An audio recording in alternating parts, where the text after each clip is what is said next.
This is quite a nice little place, actually, isn't it? Right. What episode are we? 29. 29.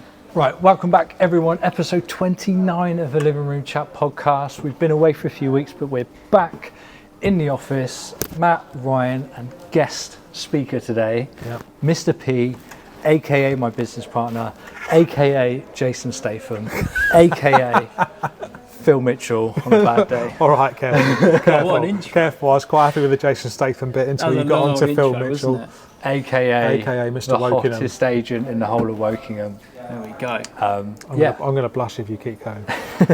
Well, we're back, and It's been a few weeks again, hasn't it? Because obviously we seem to be going like every week for ages now. Every single podcast we go, it's been like 3 weeks since we've done the last one. but let's not beat ourselves up. No, it's a good thing because we're busy. And we have some good things and some bad things that we're probably going to cover in this episode. yeah, so I just want to go straight in and title this episode "Buyers Are Liars." Cool, let's do it. So It's a brave title. if you're going to buy, don't lie. I think that would be my advice Fine. for any buyers. And out there. let's give some context. Let's give some stories. So shall I kick off with my brief story that's fresh in my mind because literally the buyer pulled out effectively an hour ago, which has really annoyed me. So when you make an offer on a property, you need to be committed, don't you, from day one? There's no change in your mind. And I think over the last couple of years, on the COVID years of selling houses, it's almost like people were, if they made a decision, they're almost scared to change. Mm-hmm. And fall-throughs happen for various reasons, but what we can't have happen is people making offers and then withdrawing for no reason. So I had an offer, client viewed the house on Saturday, absolutely loved it, offered there and then, negotiated Saturday afternoon, negotiated a bit on Sunday, and then Monday got the deal agreed, good number, he's happy, but seller's happy. Called him back to get everything finalised, and then he turned around and said, well, I'd like to second view it and bring my dad round to confirm, if I like it and want to go for it. I was like, yeah, fair enough. Anything else? He said, no, that's fine. I then get to the viewing, which was today, Thursday, for him to make a decision.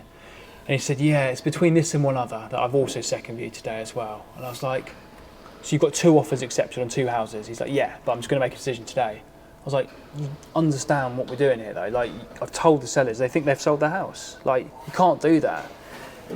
Do buyers think it's acceptable to conduct themselves in that way? Is it just like they hold all the cards, or is it the element of unknown, naivety, or just plain out dicks? I think honestly they're trying to hedge their bets. I think they're just trying to hedge their bets. But the problem is when you work with people like us, we expect we play with a very straight bat. Yeah, we play with a very honest bat. We do it on the basis where we do it to support people through a very stressful moving process. Yeah. So we expect people to play a straight bat with us. So when it doesn't happen that way and you get yourself involved in where I know what it's like for you, definitely for me, I get very emotionally invested in helping sellers move. Yeah. When you get a buyer that says all the right things and you feed that back and you excitedly to the seller to go, look, we're finally there. It's been a bit of a tough gig, but we're there. And then for them to do what they did 48 hours later, you're like, I know, it's painful. Yeah. It's painful and it hurts, doesn't it, man? Really? And I don't think there's enough understanding around the fact that until those contracts are exchanged, even if you make allowances and stuff for reservation agreements, until those contracts are exchanged, it's all a lot of goodwill. And I think we do play a straight bat with everyone. Yeah. We expect the same back, but I think it's easy to forget that you can be one link in a chain. Your decision can impact 5 other families, but you're not thinking about them. No. You're just thinking about what's my dad going to say? Is he going to like it? I get from buyers that you've got to make it right. At the end of the day, you've got to look after number one. I fully respect that. If it's not right for you, it's not right for you. But what I can't have, and what really annoys me, is when people are making multiple offers across properties. It's like the COVID days, I go back to it again, where you have a viewing and they'd be offering on 4 or 5 properties because they're missing out on so many. But it doesn't really help. It's almost like an offer became nothing, but it means so much. You call a seller with an offer, that's what you put your house on the market it's like gold for. dust at the moment. And at the moment, it's what people need and what people want, isn't it? Yeah. I remember when we viewed our houses that we've bought, or the first house we bought it because we offered on it because we loved it. Yeah. Not because we were hedging our bets on 3 or 4 other houses that we might like. The second house we bought, it was the right catchment for the right area. It gave us what we needed as a growing family. So we moved to that house because we wanted that house. We didn't do it basing on the fact that we're going to hedge our bets and view 2 or 3 others.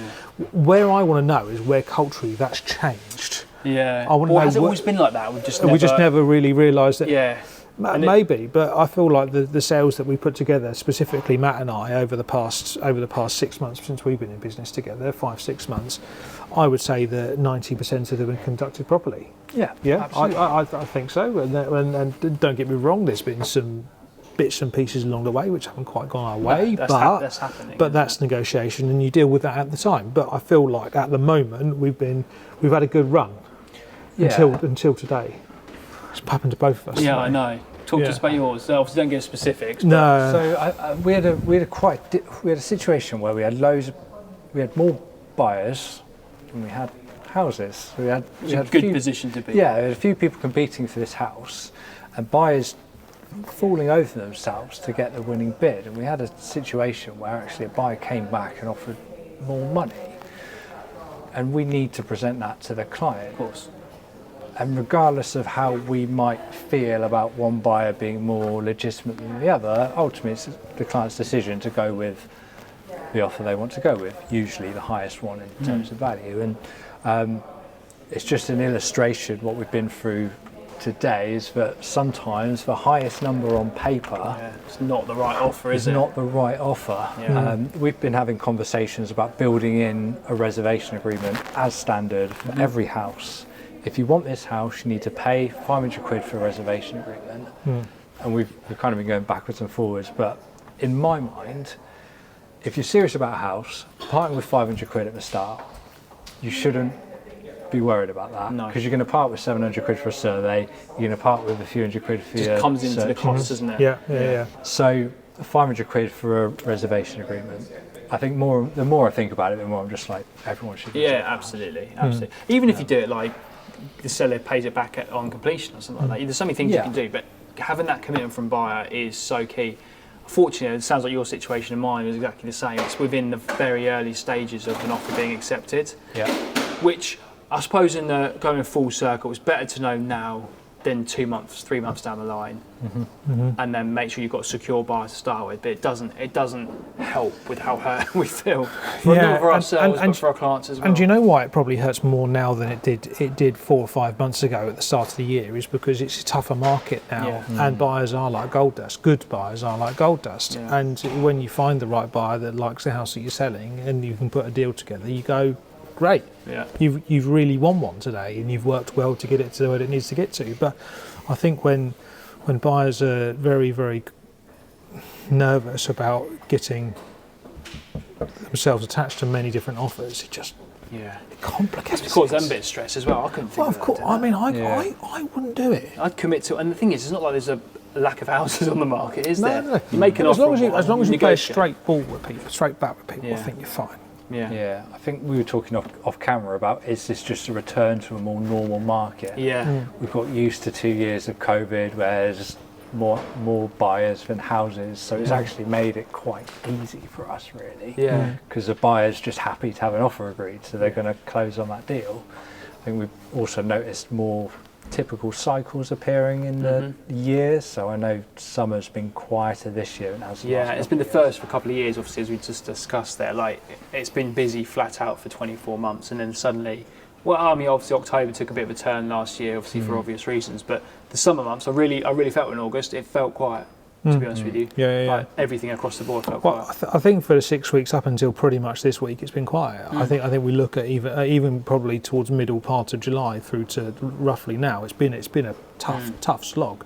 There hasn't been the inquiries out there. You could blame holidays and all that sort of stuff, and kids being off, which is the normal period where it's a little bit quieter. Absolutely. But the problem is we had a lead up to that period of very massive uncertainty with regards to interest rates, where they were just constantly going up. Whereas now It's been a continuous world of shit, basically. yeah, it's exactly what it is. So interest rate, scratch that bit out. No, we don't. We have this running joke. Last episode was the first time Matt swore before I did any episode. Oh, really? We're like 10 minutes in now, and that's the first swear. That's a good thing. Well, we try. You're branded as well, so you're swearing. So there should be some kind of point system. Yeah. We won't be in one of the reels, will it? So it'll be fine. Go on, sorry. So I had a question for you guys, but I've completely forgot it. So no worries. We'll start again. You want to roll anyway. So yeah, I think it's just a return to a more Is it more challenging or is it just normal? I don't know. I think it's just normal, to be honest with you. That's the thing. Things aren't selling in a few days. They're mostly taking a couple of weeks at the minimum. Even the good houses take 2 or 3 weeks at the moment, in my opinion, the way we structure it. But anyway, here's a question for you guys, and it's key. When do you feel, in your opinion, is the best time in the year to put your house on the market? It's an interesting question. I would say March or April, typically. Having said that, I've just listed my house, and in August, the quietest I've done month. it when interest rates are at record high, like not record highs, but high, much much higher than they have been for 10 years. Yeah. And when the news couldn't be worse, and I've got a price I'm happy with. So on that basis, as we always say, list a house when it's right for you. Absolutely. But otherwise, I'd say March or April. Do you have a specific time? I think it very much depends on, I think when you look at the market trends, you tend to look at, there tends to be an awful lot of property that comes onto the market in January because you stockpile them throughout the end of the year to get ready to go for January.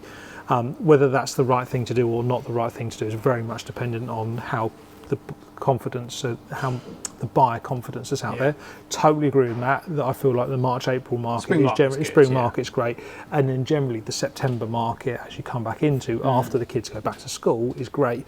The question I then posed to Matt, and I had a conversation with the seller the other day, was actually when is the right time to be able to do something if you did do it in September to try and get you completed? Because most people think, I'll list my house in end of August, September with the intention to be in by Christmas. It just doesn't happen anymore. It doesn't happen anymore. You've got 4 weeks to sell and 3 months of transaction, that's 4 months. You need to be at the start of August, really. Yeah, exactly that. So in theory, if you want to be in by Christmas, you need to be doing something by July. Yeah. To comfortably. And that's the worst thing. If you've got your plan to move before Christmas and it gets to, like, we've all been there, you get to end of November, there's still outstanding inquiries, it's a problem with the mortgage offer. This ain't going to go by Christmas. And also solicitors just shut up shop from pretty much the end of the first December, Christmas pies. I remember dealing with some that was even earlier than that last year. I mean, the end of the first week in December, it was like, hello, it's ghost time. 2 hour lunches extend to 5 hour lunches, don't they? Yeah, exactly. Afternoons, exactly right. Exactly. I've got a question actually. I want to chuck in here because I want to get your opinion on it. So when where we are at the moment with interest rates being higher, values are slightly lower. If you were a betting man, would you buy now with interest rates being higher but prices being lower, or would you buy somewhere when interest rates come down? It's a difficult one, isn't it? My view, and it's difficult because I'm not in a position to buy and I don't have to worry about that. But I hope no buyers listen to this. I'd hold on. I wouldn't buy now.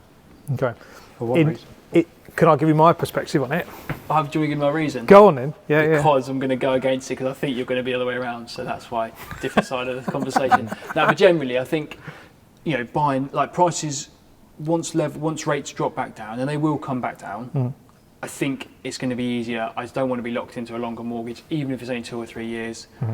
Okay, prices aren't going to instantly go up. They're not going to, like, it's January the 5th, great, prices up 20 grand. It's not going to happen. So what happens when confidence with buyers comes back into the market? What generally happens with prices? Prices go up, but it's a gradual. So if you can get back in at the start, it's about timing, isn't it? You've got to find the bottom of that bell curve of the market. That's the month to buy or sell. And you won't ever know that for another 2 years. You'll look back and go, oh yeah, that was a good time to buy and sell. I think you're also making bets on what the market's going to do in 3 or 6 months, because you might choose to sell your house today and put it on the market, but actually the house doesn't close for 6 months, or if it falls through and whatever, then it might be 9 months. But you make that decision to list now. So Tough see, one, because I'm on the flip side to you actually, because I think now's the right time to buy, and that's not because I've got houses on the market and I want to sell them, because in actual fact everything that we've got on the market is getting traction now. Yeah, and we do want to sell. Certainly. Yeah. By the way, and this is the 14th of September. That's not going in a reel, by the way, the fact that I said buyers don't buy now. They have to listen into the podcast to this point to know that I said that. Otherwise, it's never going to hit a live. So I think now's the right time, because if you look at interest rate changes and you go, okay, fine. Well, I think once interest rates come down to a 4% level, or high 3s, early 4s, I think buyer activity will go north, because there'll be a lot of pent-up demand from buyers to want to move. I agree with which that. will then mean that you've got more buyers for each individual house coming onto the market, and you'll be back into the situation of not enough houses, lots of buyers, high prices. So you'll end up paying fundamentally, more. Like, and I was talking to someone about this yesterday. Oh, the guy this morning actually, I valued his house, and he's not moving yet, but every 10 years prices will go up. Whether there's a bit of a low, and it's about buying and selling at the right time, but they will go up because they're not building enough houses to service demand. Everyone's living longer, people need more houses. But if you look at it purely based on maths, and I said to you, okay, fine, you could buy a house now, but you're going to pay £200 a month extra in interest compared to what you would do if the rates were lower. But the rates will come down, and then your risk is, bird in hand versus two in the bush type thing, the risk is that house prices, when interest rates do come down, will jump by 20 grand, or an average of, let's say, 8%, or 5, 6, 7, 8%. You'd be better buying now, spending £200 a month extra on your mortgage, £2,400 a year, £4,800 over 2 years, 2-year product, £999 fee, 5,800 quid. You're going to save yourself 15 grand. Yeah. Plus by buying now. Now I know that's there's no exact science behind that. Yeah. But would I prefer to take the risk to do that? Yes, and pay less on the property. Maybe at the that tells a moment. lot about a character then, because I wouldn't take the risk. Yeah. Well. I would gamble on it being lower at the point. Yeah, but would you prefer to be lower on your interest rate and pay more for the house, or? Obviously, you want to find. Well, yeah. There's no. I don't know. Yeah, no. But then if you're up against more buyers, you have to pay more money. Yeah, good point. Yeah, you want to pay higher on your interest rate than when you pay less for the house. So now's the right time to do it. There you go. Yeah. And Matt wins that one. Ding. Well, everyone's different, aren't they? Because there will be people now holding off. I heard you on the phone to a buyer the other day who said prices are too high and interest rates are too high. And I thought, well, if interest rates go down, prices will go up. And Yeah. if prices go down, it'll be because interest rates will go up. So kind of stuck between a you rock and a hard can't place there, Yeah. both things. He's the buyer that calls up in 2032 and goes, I've been looking since the early 2020s, been 12 years and I haven't bought a house yet. Yeah. He's the first time buyer at 45. And that's the first time buyer that's still paying £1,200 a month for a one-bedroom house to rent. Or living in the property with his mum's house. Well, no, not even that. They're probably paying rent, and they're paying 100%. Yeah. Because they're paying it to someone else, not against their capital, against their mortgage. Yeah. So who's winning? Exactly. I think, like you said about there not being enough houses, structurally, if I look at the market, I hear about the rental market and the crazy demand. We know there aren't enough houses being built. What causes a house price crash is seller distress. I read through the government's mortgage charter the other day. Did you? God, that sounds fun.